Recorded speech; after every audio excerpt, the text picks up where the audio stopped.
अब आप जैसे समझिए, भारत में हर इंसान छोटे या बड़े काम में लगा हुआ है, उसको पैसे मिल रहे हैं, उसकी जिंदगी चल रही है।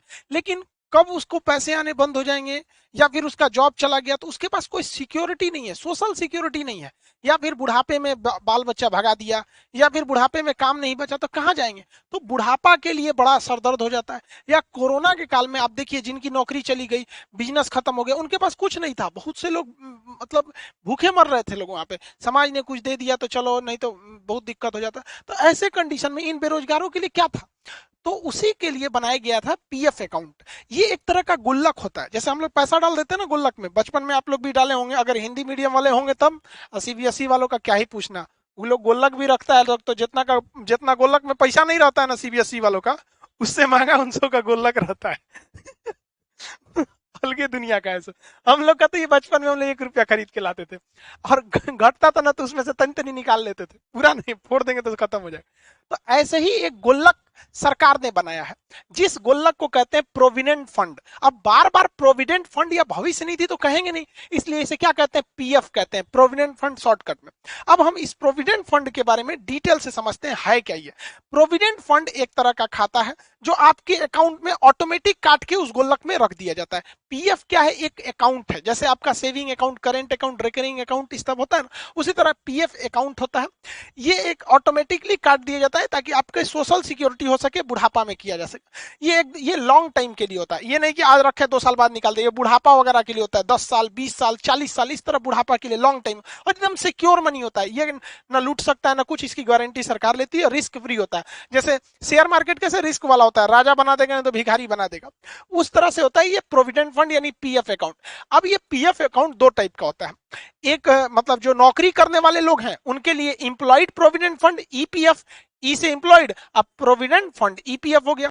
और एक जो नौकरी नहीं कर रहे हैं, कहीं थोड़ा मोड़ा बिजनेस है, दुकान है वगैरह है, तो इन लोग के लिए, पब्लिक के लिए, आम पब्लिक के लिए भी एक प्रोविडेंट फंड है, पीपीएफ। तो आप देखिए, बार बार इतना मत समझिए, दोनों को पीएफ ही कहते हैं। पीएफ मतलब भविष्य निधि, बुढ़ापा या आने वाले वक्त में काम आता है।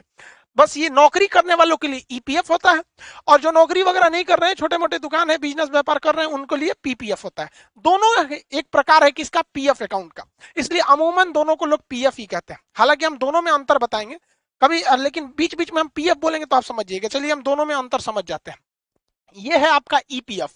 ईपीएफ मतलब नौकरी करने वालों को, तो ईपीएफ में तो नौकरी वाले आ जाएंगे लोग, और पीपीएफ पब्लिक प्रोविडेंट फंड सामान्य पब्लिक आ जाएंगे लोग। समझिए अब दोनों में क्या अंतर है। ये कंपलसरी लगाना होता है, ये कंपलसरी उस व्यक्ति को जमा करना ही पड़ता है।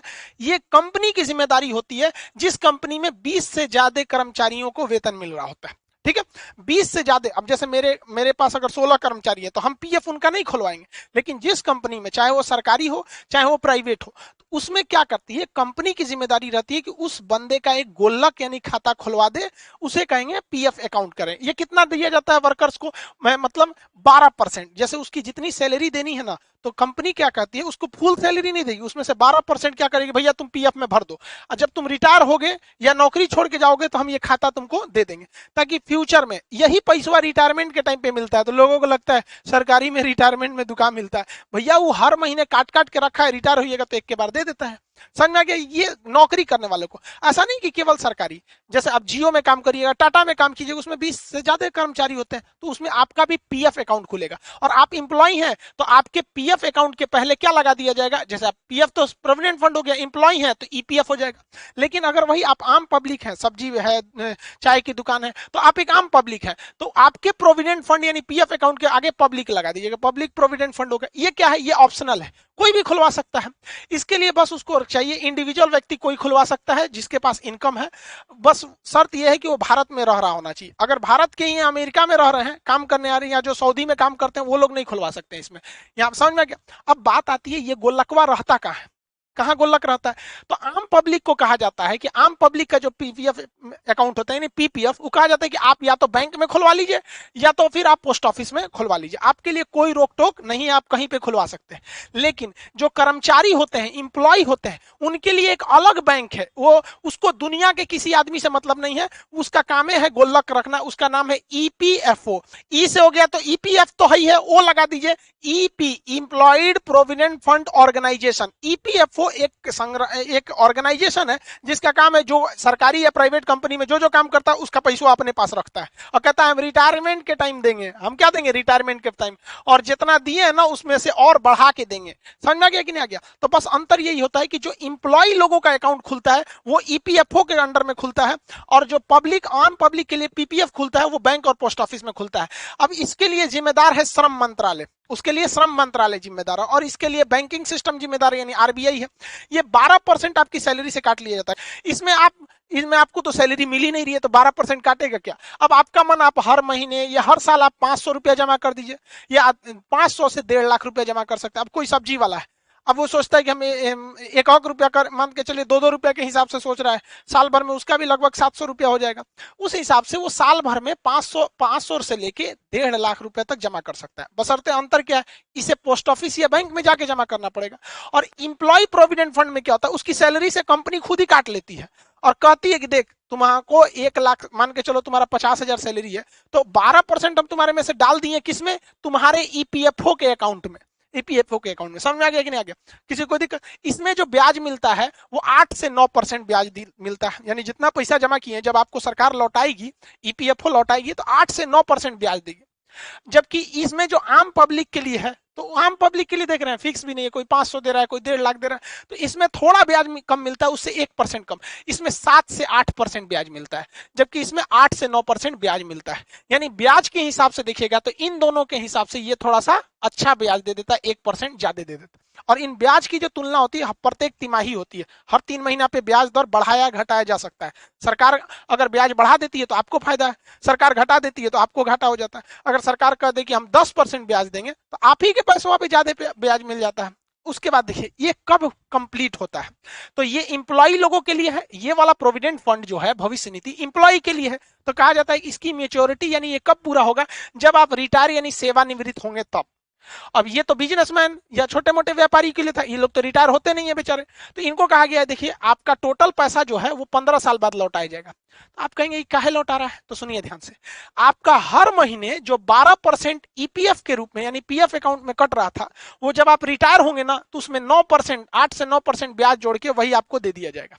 समझ में आ गया? उसी को कहा जाता है रिटायरमेंट के बाद भी सरकारी में पैसा मिलता है। इसमें भी है, आप 15 साल तक जमा कीजिए और उसके बाद आपका जब 15 साल बाद निकालिएगा तो आपको 7 से 8% जो उस समय का रेट रहेगा उस रेट से आपको पैसे मिल जाएंगे। अब आप एक बार में निकालिए या उसमें महीना महीना बनवा दीजिए। वैसे ही रिटायरमेंट के टाइम पे आप एक बार में पैसा निकालिए, महीना महीना बनवा दीजिए। लेकिन मान के चलिए कि कोई व्यक्ति है, वो सरकारी कर्मचारी है या प्राइवेट कर्मचारी, मान के चलिए प्राइवेट है, तो प्राइवेट भी इंप्लॉय है तो उसका भी जो प्रोविडेंट फंड यानी पीएफ अकाउंट होगा वो तो इंप्लॉय है तो ईपीएफ ही होगा। अब उसको बीच में पार्शियल विड्रॉल करना है, बीच में पैसा निकालना है, उसको रिटायरमेंट तक नहीं रखना है, तब तो कम से कम 5 साल बाद वो पार्शियल विड्रॉल कर सकता है। कम से कम 5 साल रखेगा। कब? एक कंडीशन है, उसके यहाँ शादी ब्याह पड़ गई बेटा बेटी का, या उसको दवा में इमरजेंसी आ गया, एजुकेशन के लिए लेना है, बेटा बेटी को पढ़ाना है, कहना है कि भैया इस सैलरी से नहीं हो रहा है हमारा, है थोड़ा सा दे दीजिए, लड़का का फीस जमा करना है, तो शादी मेडिकल एजुकेशन या इमरजेंसी में आप 5 साल बाद कुछ पैसा निकाल सकते हैं, पार्शियल विड्रॉल, ही ना कि पूरा निकाल लेंगे। इसमें भी सेम कंडीशन है, 5 साल बाद पार्शियल विड्रॉल कर सकते हैं। कितना अच्छा है, जैसे आप भी गुल्लक रखते हैं तो जब देखते हैं कि कुछ नहीं हो रहा तो पार्शियल विड्रॉल कर देते हैं, कुछ शिक्षा उच्चा डाल के इसे निकाल लेता है, 1-2 रुपया आदमी बचपन में निकाल लेता था। तो इसमें दोनों सेम होते हैं सब। इसकी सबसे बड़ी खासियत होती है इन दोनों की, ये दोनों की दोनों डेप्ट लायबिलिटी जीरो होती है। जैसे मान के चलिए कि मेरे पीएफ अकाउंट में यानी प्रोविडेंट फंड, अब वो पीएफ अकाउंट दोनों टाइप के हो सकते हैं, या अगर हम इंप्लॉय हैं तो ईपीएफ और नॉर्मल पब्लिक है तो पीपीएफ, तो दोनों तो प्रोविडेंट फंड ही है ना पीएफ। मेरे पीएफ में 4 लाख रुपया है सपोज, और हम बैंक से कर्जा लिए हैं 5 लाख रुपया, और हमारा ना खेत है ना घर है ना कुछ है। अब बैंक कहेगा हमरा 5 लाख दो, हम कहेंगे कुछ नहीं है, तो बैंक कहेगा पीएफ अकाउंट में 4 लाख है, हम पीएफ से निकाल लेंगे। तो सरकार कहती है खबरदार, पीएफ अकाउंट की लायबिलिटी जीरो होती है, डेप्ट लायबिलिटी जीरो होती है। हम करोड़ों भी कर्जा ले सकते हैं, लेकिन उस कर्जे की भरपाई मेरे पीएफ अकाउंट से कोई नहीं काट सकता है। ये इसीलिए इसे कहा जाता है सबसे सिक्योर अकाउंट होता है, कोई काट ही नहीं सकता आपका यहाँ पे। दूसरा, ये ईईई एग्जेम्प्ट यानी इस पैसे पर ब्याज भी नहीं मिलता है। जैसे सरकार को टैक्स नहीं मिलता, ब्याज का दिए टैक्स नहीं होता है, टैक्स फ्री होता है। जैसे हम बुढ़ापा में रिटायर हुए, हमको 10 लाख रुपया पेंशन मिल गया, तो 10 लाख रुपए, सरकार भागो यहाँ पे, सच नहीं, यहाँ पे टैक्स लेने आओगे, एग्जाम्प्ट एग्जाम्प्ट एग्जाम्प्ट, टैक्स नहीं होता है। तो इसकी एक और फायदी होती है, रिस्क फ्री भी है और सिक्योर भी है, टैक्स भी नहीं देना होता। अब ये जो पीएफ अकाउंट होता है, प्रोविडेंट फंड, चाहे वो इंप्लॉय का प्रोविडेंट फंड हो या आम पब्लिक का प्रोविडेंट फंड हो, यानी पीपीएफ हो या ईपीएफ हो, ये एक इंसान का एक ही खुलता है। जैसे पैन कार्ड, आपका पैन कार्ड एक ही बनता है, परमानेंट अकाउंट नंबर आपका एक ही खुलता है। अब आप कहेंगे कि सर मान के चलिए कोई आदमी टाटा कंपनी में काम कर रहा था, तो उसका कंपनी में काम कर रहा है यानी ईपीएफ अकाउंट होगा, वो टाटा को छोड़ के महिंद्रा में जाएगा तब कोई दिक्कत नहीं है। ईपीएफओ जो डिपार्टमेंट है कहती है कि उसका जो अकाउंट है ना, जिसमें 12% टाटा डाल रहा था, टाटा छोड़ दिया ना, कोई दिक्कत नहीं, इसी अकाउंट में महिंद्रा डाल देगा। कल को महिंद्रा छोड़ के जियो में काम करने लगा, कोई बात नहीं, जियो इसमें डाल देगा। यानी एक व्यक्ति का पीएफ अकाउंट, चाहे वो ईपीएफ हो या पीपीएफ हो, लाइफ में एक ही खुलता है, दोबारा दूसरा नहीं खुलता है। जैसे आप यूट्यूब पर एडसेंस एक नाम से एक ही बनता है, उससे ही ऐड का पैसे उसमें आते हैं सब, तो ये एक इंसान का एक ही बनता है, इसमें कोई दिक्कत नहीं होता है। 1 पर्सन 1 अकाउंट होता है, जैसे एडसेंस वगैरह की होती है सब। आप समझ में आ गया कि नहीं? इसमें कितना जमा करना होता है? 12%। इसमें 500 से लेके 1.5 लाख। तो आप समझ गए पीएफ अकाउंट। अब इसी पीएफ को लोग, इंप्लॉय है तो कहता है हमारा ईपीएफ है, और नॉर्मल आदमी है पब्लिक है तो कहता है पीपीएफ है। यहाँ पे दोनों में कोई खास का अंतर नहीं है। लेकिन समझिए, कुछ इंसान ऐसे होते हैं जिनका खेत भी है, कहीं पे बिजनेस उजनेस खेती चल रहा है, अच्छा खासा लाखों रुपए खेती से आ रहा है, तो कहता है कि यार हम अपनी सैलरी से बुढ़ापा के लिए महज 12% कटवा रहे हैं, हम चाहते हैं कि 12% से ज्यादा कटवा दे, 50% कटवा दे। तो सरकार कहेगी ना, हमरा 12% कटबे करेंगे, हमरा इंप्लॉय का हम कितना काटते हैं? 12% ही काटते हैं। हम पीएफ के अकाउंट में जो इंप्लॉय है उसका हम कितना काटते हैं? 12% काटते हैं। तो क्या करना, हमरा ज्यादा काट लीजिए, क्योंकि अभी जवानी में हमको पैसा की कोई कमी नहीं है, इधर उधर से आ जा रहा है, ससुरालों से कुछ पैसा मिल जाता है। तब इसके लिए कहा गया है कि अगर गवर्नमेंट इंप्लॉय है, कौन है? गवर्नमेंट इंप्लॉय, और वह गवर्नमेंट इंप्लॉय कहता है कि हमको ज्यादा पैसा कटवाना है, हमको क्या कटवाना है? ज्यादा पैसा कटवाना है। तो सरकारी इंसान जब कभी भी कहता है कि नहीं, हमारा जो 12% का लिमिट है, इससे हम ज्यादा पैसा रखना चाहते हैं ताकि हमको बुढ़ापा में ज्यादा मिले, तो ऐसे प्रोविडेंट फंड को, ऐसे भविष्य निधि को हम जनरल प्रोविडेंट फंड कहते हैं, जीपीएफ कहते हैं। ये केवल सरकारी इंप्लॉय ही इसको कर सकते हैं। तो जीपीएफ वही खुलवा सकता है ना जिसका पहले से ईपीएफ यानी इंप्लॉयड प्रोविडेंट फंड हो। अब मान के चलिए कोई टाटा में काम कर रहा है, कोई रिलायंस में काम कर रहा है, कोई महिंद्रा कंपनी में काम कर रहा है, तो वो कंपनी भी अपने कर्मचारियों के लिए क्या करती है? ये कंपनी भी अपने कर्मचारियों के भविष्य के लिए इंप्लॉयड प्रोविडेंट फंड दे रही होती है। तो ये कंपनी वाले भी, प्राइवेट कंपनी के कर्मचारी भी अगर कहते हैं कि नहीं, हमें जवानी से ज्यादा बुढ़ापे में पैसा की जरूरत है, हम भी अपने 12% वाले लिमिट से बढ़वाना चाहते हैं, तो उनके प्रोविडेंट फंड यानी उनके भविष्य निधि को कहते हैं वॉलेंट्री प्रोविडेंट फंड। वो अपने मर्जी से ज्यादा देना चाहता है, वॉलेंट्री प्रोविडेंट फंड। तो जब कभी भी आप लिमिट क्रॉस करते हैं तो ये क्रॉस द लिमिट को दिखाता है कि जो 12% का लिमिट है, अगर कोई सरकारी कर्मचारी अपना ईपीएफ अकाउंट यानी जो उसका ईपीएफ है, इंप्लॉयड प्रोविडेंट फंड, अगर वो 12% से ज्यादा दे रहा है, सरकारी है तो जीपीएफ, 12% से ज्यादा दे रहा है तो इसे वीपीएफ होता है। ये नॉर्मली हम आपको बता रहे हैं।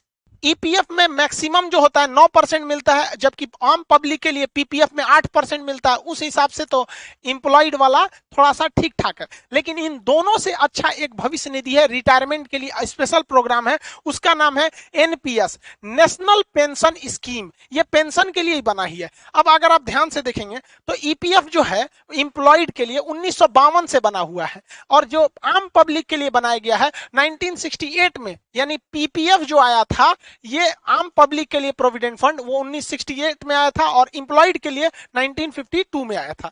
और ये 2004 में नेशनल पेंशन स्कीम आया। ये कहा गया कि भैया इसके लिए कोई एज लिमिट नहीं है। 18 साल का लड़का है, अगर वो भी सोचता है कि बुढ़ापा में हमको पेंशन मिले, तो 18 से 65 साल का आदमी, कोई भी, ये ऑप्शनल है, वो हिंदुस्तानी रहना चाहिए, वो इसमें खुलवा सकता है। लेकिन इसका पैसा आपको रिटायरमेंट के बाद मिलेगा, क्योंकि इसका नाम है नेशनल पेंशन स्कीम। तो ये 60 साल तक इसकी मेच्योरिटी होती है, यानी आपको इसमें 60 60 साल तक पैसे डालने हैं। अब इसमें भी आप पार्शियल विड्रॉल कर सकते हैं, 5 साल बाद शादी पड़ गया, बाल बच्चों का इमरजेंसी आ गया, एजुकेशन में डालना है तो आप पार्शियल विड्रॉल कर सकते हैं। लेकिन सबसे मुश्किल पैसा निकालना है तो इसी में है, इसकी लिक्विडिटी एकदम लो होती है, ये आपको जल्दी पैसा निकालने नहीं देता है सब। जबकि देखिए अगर आप पीपीएफ देखिएगा या ईपीएफ देखिएगा, यानी इन दोनों प्रोविडेंट फंड में, तो पार्शियल विड्रॉल थोड़ा इजी था, लेकिन इसमें पार्शियल विड्रॉल बहुत ही टफ होता है। क्यों टफ होता है? क्योंकि जब आप कभी भी इसमें पैसा डालते हैं ना, तो कंपनी क्या करती है, आपके पैसे को थोड़ा सा म्यूचुअल फंड में इन्वेस्ट कर देती है और कुछ बॉन्ड में इन्वेस्ट कर देती है, तो कंपनी कमाती है और आपको ज्यादा पैसा दे देती है। तो ये थोड़ा रिस्की होता है। इसमें क्या करते हैं, रिस्की होता है। इसमें भी आपको डेप्थ से कोई मतलब नहीं है, आप कितना भी कर्जा लिए रहेंगे आपके एनपीएस अकाउंट से आपको पैसे नहीं काटे जाते हैं। ये भी टैक्स फ्री होता है, एग्जेम्प्ट। इसमें लगभग आपको 10% रिटर्न मिल जाता है, 10%। जबकि आप याद कीजिए जो आपका पब्लिक प्रोविडेंट फंड था आम पब्लिक के लिए, उसमें मैक्सिमम जो मिल रहा था आपका 8% था। इंप्लॉयड के लिए जो प्रोविडेंट फंड था ईपीएफ, उसमें 9% मिल रहा था मैक्सिमम, इसमें 10% मिल जाता है। तो अगर हम आपसे कहें कि ईपीएफ पीपीएफ जो आम पब्लिक के लिए, यानी हो गया प्रोविडेंट फंड बुढ़ापा के लिए, तो पीपीएफ में मिला था आपका मैक्सिमम 8%, इंप्लॉयड प्रोविडेंट फंड में मैक्सिमम 9% और नेशनल पेंशन स्कीम में 10%। यानी पीपीएफ से अच्छा ईपीएफ, सबसे अच्छा एनपीएस। यानी अगर आप सोचते हैं भविष्य निधि के लिए तो सबसे बेटर आपके लिए एनपीएस है। लेकिन ये सब के सब आपको कहने के लिए है। आप देखिएगा तो हर साल महंगाई भी लगभग 8 से 10% बढ़ जाती है, तो आपको 10% एक्स्ट्रा मिलेगा, तो आप समझिए उस समय तक तो उतनी महंगाई मिलके आपको बराबर कर दी चुकी रहेगी, बहुत ज्यादा प्रॉफिट नहीं देगी। ये आपको सिक्योरिटी देती है, बहुत प्रॉफिट नहीं, बहुत ज्यादा प्रॉफिट के लिए फिर आपको स्टॉक मार्केट या म्यूचुअल फंड, स्टॉक मार्केट में सेंसेक्स या निफ्टी में और बिटकॉइन वगैरह में होता है। ये तो किसी और क्लास में समझाएंगे, स्टॉक मार्केट बिटकॉइन वगैरह वगैरह, ये थोड़ा ऊंची है। तो आप पीएफ अकाउंट समझ गए, लोग इसको भी पीएफ ही कहते हैं क्योंकि ये पीपीएफ है, पब्लिक के लिए है, इसे भी लोग पीएफ ही कहते हैं। तो ये पीएफ मतलब समझ गए ना, भविष्य का जो पैसा होता है। इसके अलावा एक ग्रेचुटी होती है, उसको समझते हैं। देखिए ग्रेचुटी का मतलब होता है बोनस का पैसा जो पुराने कर्मचारियों को दिया जाता है, ग्रेचुटी उसे बोलते हैं। जो भी कंपनी, चाहे वो सरकारी हो चाहे वो प्राइवेट हो, जिसमें 10 से ज्यादा कर्मचारी काम करते हैं, किससे ज्यादा कर्मचारी, 10 से ज्यादा कर्मचारी काम करते हैं, उन्हें एक बोनस यानी ग्रेचुटी देनी पड़ती है। यह नियम 1972 में लाया गया था, लेकिन ये सबको नहीं दिया जाता है। जो कर्मचारी एक ही कंपनी में बिना मतलब बीच में इन्हें कि 6 महीना दूसरे कंपनी में चल गए, एक ही कंपनी में अगर कोई कर्मचारी 5 साल या उससे ज्यादा काम कर दिया है तो वो आपका भरोसेमंद है, पुराना है और आपकी कंपनी में 10 से ज्यादा वर्कर है, यानी थोड़ी बड़ी कंपनी है, तो ऐसे इंसान को बोनस पैसे दिए जाते हैं। अब आप कहेंगे कितना पैसा, तो साल जब खत्म होता है तो उसको 15 दिन का एक्स्ट्रा पैसा दे दिया जाता है, 15 days extra salary per year. तो एक साल में 365 दिन का उसको सैलरी देते हैं। लेकिन अगर वो कर्मचारी 5 साल से पुराना, हालांकि गवर्नमेंट इसे 3 साल करने वाली है बहुत जल्दी, तो उसे आपको 15 दिन का एक्स्ट्रा ग्रेचुटी देना पड़ता है। यानी आप निकाल सकते हैं आधे महीने की सैलरी। अगर मान के चलिए कोई इंसान आपके साथ 6 साल से काम कर रहा है और उसको आप हर महीने सैलरी देते हैं 20,000 रुपया, तो 20,000 माने महीने का सैलरी 20,000, तो 15 दिन का कितना हुआ, 10,000 हुआ ना जी। 15 दिन का तो देना है, 15 दिन का 10,000, तो उसको डेली 20,000 महीना देते रहिए। उसके बाद कहिए तुम बहुत पुराने हो, चलो साल का फर्स्ट खत्म हो गया, साल नया साल मुबारक, इस साल की सैलरी देंगे। 15 दिन का तुम्हारा 30 दिन का होता है 20,000, 15 दिन का लोगो 10,000 लोगो, ठीक है। हालांकि देखेंगे तो ग्रेचुटी निकालने का फॉर्मूला भी होता है। फॉर्मूला होता है जो आपकी बेसिक सैलरी दिए गए, उसके बाद जो डेयरिंग अलाउंस दिए गए हैं, महंगाई वगैरह का भत्ता, इन दोनों को जोड़ दिया जाता है, फिर 15 से गुणा कर दिया जाता है, फिर कितने टेन्योर, कितने साल से आप उसमें काम कर रहे हैं, 6 साल 7 साल 10 साल, और उसमें 26 दिनों से भाग दे दिया जाता है। क्योंकि ग्रेचुटी निकालते समय महीने को 26 दिन का ही रखा जाता है, संडे हटा के रख दिया जाता है। तो इस हिसाब से अगर मान के चलिए कि कोई आदमी है जिसकी सैलरी है 40,000 रुपया और 12,000 रुपया उसको डीए मिल रहा है, यानी टोटल उसकी सैलरी कितनी हो जाती है, सैलरी प्लस डीए मिला के 52,000 रुपया। तो ग्रेचुटी निकालने के लिए इन दोनों को जोड़ दिया जाता है, तो दोनों को जोड़े हैं तो 52,000 रुपया यहाँ लिख देते हैं, 52,000 गुड़े कितना दिन का सैलरी देना है, तो 15 से यहाँ गुड़ा कर देते हैं। मान के चलिए यह व्यक्ति 10 सालों से काम कर रहा है, इसका टेन्योर यहाँ कितना लिख देते हैं, 10 साल, बटा कितना से भाग देना है, 26 से। जब आप 26 से भाग देंगे तो 26 दूनी 52, यहाँ हो जाएगा 2,000, यहाँ कितना हो जाएगा 2,000, बस यहाँ। तो इस तरह देख रहे हैं आप, इसका 10 साल का टोटल ग्रेचुटी आ रही है 3 लाख रुपए। तो हर साल का 10 साल का ना है जी, हम तो यहाँ 10 साल निकाल दिए ना टोटल टेन्योर का, कि 10 सालों में इसे ग्रेचुटी के रूप में 3 लाख, तो हर साल इसे ग्रेचुटी कितनी मिलेगी? तो 10 साल का 3 लाख है तो हर साल का 30,000 रुपया। तो इस प्रकार इसे ग्रेचुटी मिलेगी। तो ये एक प्रकार का क्या चीज है, बोनस होता है। बैंकिंग में अभी अगला टर्म जो आपको बताएंगे एनईएफटी, आरटीजीएस और आईएमपीएस, और उसके सबके ऊपर ही आ गया है यूपीआई, और सबके ऊपर बाप बैठा है एनपीसीआई, ये अम्ब्रेला है। तो इसके बारे में आप नेक्स्ट वीडियो में समझाएंगे। आई होप आप पीपीएफ अकाउंट, पीएफ वगैरह समझ गए होंगे। मिलेंगे नेक्स्ट क्लास में। जय हिंद।